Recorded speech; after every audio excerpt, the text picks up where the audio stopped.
merci. Nazaki na posa mpona kosolola makambo oyo ezoleka na mboka na biso mpona komeka kosolola mpoke bakozi ekoma na nini mato ya bakozi eza pasi mingi mpe regret makasi. Nalingi kosolola base mingi mpona makambo etali ya armée kote na biso ezopesa pasi. Pourquoi tozokoma na niveau oyo lokola ke bato baza na makasi te mpona kodefendre mboka na bango? Pourquoi biso moko tozozala na posa na mboka na biso te mpona zwi soni boye oyo ezopesama na kati na mboka na biso epesa mpe na kati na armée ya FARDC atake toza na nyonso oyo ya kobunda bitumba mpe ke tolonga. Me message na nga mpona yingi koloba ekomela bakozi nyonso oyo balingi mboka toke makambo oyo mpe bamona yango mpe bayoka oyo ke ezosepelisa malamu te. Eloko ya liboso nakoloba mpona makambo oyo etali mboka na biso surtout biso bamapinga. Nazoyeba te soki tozokende wapi mpe tozosuka na mboka nini oyo eza mboka na biso. Eza sute lokola ndenge rebelo ezalaki liboso oyo ezalaki ya RCD oyo wana mingi ezalaki bacongolais te bazalaki na kati. Mais na moment oyo biso moko toyebi ke rebelo oyo ezali ya barwandais tozobunda na pays contre pays. Pourquoi biso toza na mayele te? Pourquoi biso toza na décision na makambo na mboka na biso te? Eloko monsieur ezopesa regret makasi mpona bakonzi na mboka. Nomination oyo bozokonome botalaka bato bozotinda bango bokonzi na mboka. Exemple lokola nde toza soki nome moto azalaki exemple colonel akomi général akosala kaka sport azalaka pour yo ata aza wapi azalaka na reconnaissance oyo ke yo moto opesaki mpo azala akoma général akobosana yango te akozala yango na motu na ye. Bon tozokokamwa mboka moke oyo lokola Rwanda, mboka moke lokola Rwanda bokendeki mpona négociation oyo ke mpona makambo ya paix ezalaka na mboka na biso ke kimi ezala na meme kaka mpe bokendeki mpo ke mboka etelema malamu na nsima na mboka wana kaka direct kaka na paix wana direct mbala moko boye couvrir atombe epesa makasi mpe bolembu na motema na bato. Eza na bato mosusu balingi mboka na bango, eza bato mosusu eza lokola ke bazali bazolekisa position na bango ke baza mona mboka te mpe baza bana mboka te. Ezomona polele mokonzi na mboka nazoloba pourquoi bagénéral mingi oyo ezalaki nome na Kabila kaka bango nde otinda bango na mosala mpe bayebi ke leader na bango oyo azonga na mboka oyo ezali kaka Kabila. Pourquoi kaka bango nde soki otinda bango na lien na teke o place oyo ke fo ezalaki makasi kaka bango nde bakende kobunda bitumba wana. Majorité eza ba RCD, majorité bato botinda bango na bafront eza ba RCD bato na RCD. Ngai mpe nazoloba liboso na yo mokonzi, ngai mpe nazalaki na RCD. Ngai ntango tozalaki na Kitona oya na mokonzi na mboka ntango Kabila de père azwi mboka eloko ya liboso batindi biso Kitona mpo tolonga idéologie tokende idéologie mpo nalonga esprit ya Mobutu. Batinda biso na Bukavu na Goma kaka meme situation wana elekaka mpona bitumba. Lelo oyo tobalusu kano bakosi biso balusa kano contre Kabila. Bien si bitumba ebundamaki mais lokola ezalaki yake mboka ezalaki ya biso ekomaki na 1+4 ekomi habitude ke soki nalingi nazwa bokonzi na mboka oyo po esengi natangisa makila mpo ke bapesanga natomboka mpo naboma bato natusopa makila mpe to nakosenga bakopesa nde ekomi habitude. Nde yango wana eforme susu M23 lelo oyo kaka meme bato oyo ozopesa bango fonction bagrade ya minene wana bafonction ya minene wana ezaka bato bazalaki na RCD. Service malamu nini bakosala oasalela ya malamu mokonzi ya mboka esengeli kotala mosika.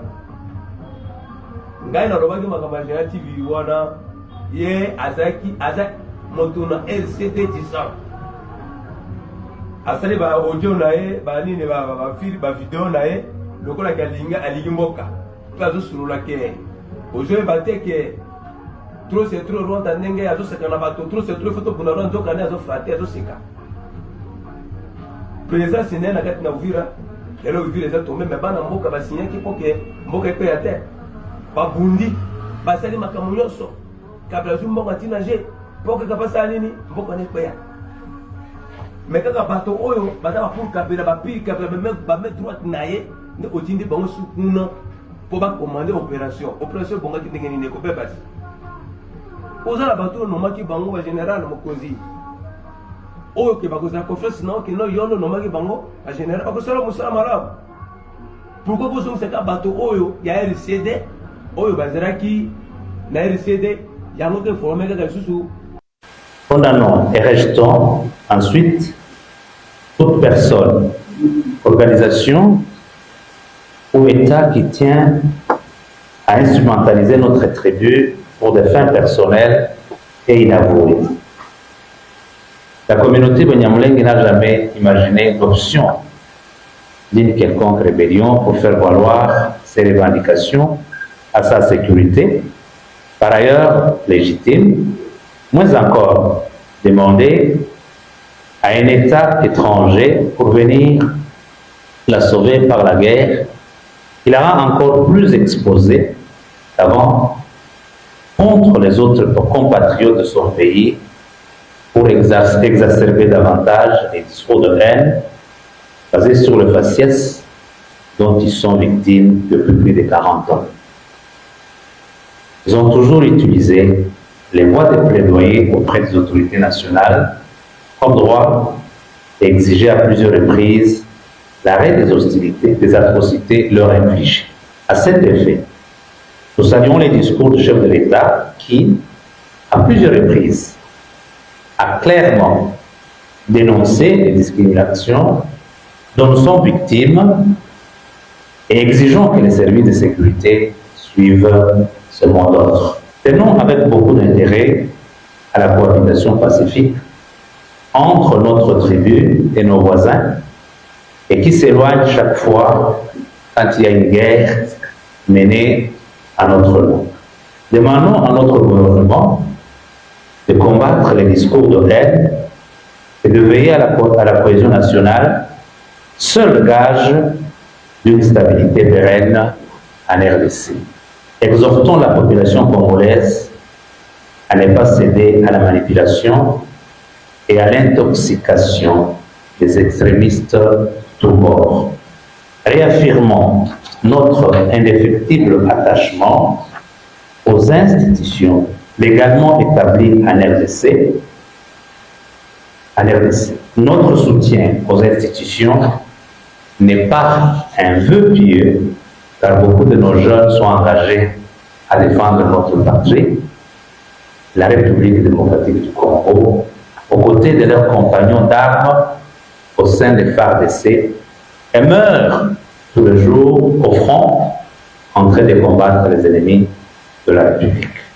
Notre communauté s'inscrit dans la dynamique des efforts inlassables entrepris par son Excellence Félix Antoine Tshisekedi Tshilombo, président de la République et chef de l'État et commandant suprême dans la recherche de la paix par toutes les voies possibles, diplomatie, rétablissement de l'intégrité du territoire national, etc. Enfin, nous sommes solidaires aux souffrances endurent nos populations, les provinces du Nord et du Sud Kivu, depuis près de 30 ans, liées aux affres de la guerre, nous imposées par les ennemis de la paix. Nous sommes arrivés à la fin de cette édition. Merci à vous de nous avoir suivis jusqu'ici. Si vous avez apprécié ces contenus, n'oubliez pas de vous abonner à notre chaîne, d'activer la cloche de notification pour ne rien manquer de nos prochaines vidéos. Likez et partagez cette vidéo. On se retrouve très prochainement. À bientôt.